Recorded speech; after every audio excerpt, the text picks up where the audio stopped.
Luke chapter 5, verse 5.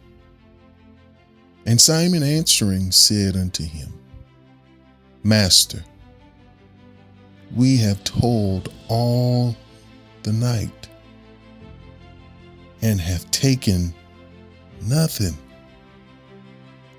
Nevertheless, at thy word, I will let down the net. Imagine working all night. Working all night and nothing to show for it. You have the expertise, you have the experience, you even have the knowledge. But in all that you have, nothing seems to work. You're frustrated, you're tired. And all of that, you have nothing to show for it. If you understand that, then you understand Luke 5, where Simon Peter has been fishing all night long. And he has nothing to show for it. And to make matters worse, after he finishes, after he cleans the net, after he cleans his tools, and now he's trying to digest the disappointment and frustration, Jesus comes to him and asks him seemingly to do it all over again. And here's where you and I can identify. Peter says, Lord, I've been at this all night long, but nevertheless, I'll do it again.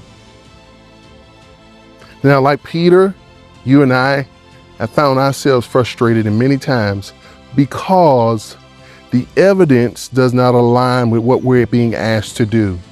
For Peter, he's asked to cast this net again. The problem is, Peter understands that the last time he tried it, he had nothing to show for it. But Jesus is asking him to do it again. So what do we do with an empty net? I'm glad you asked. Like Peter, we have to measure our evidence based on God's authority.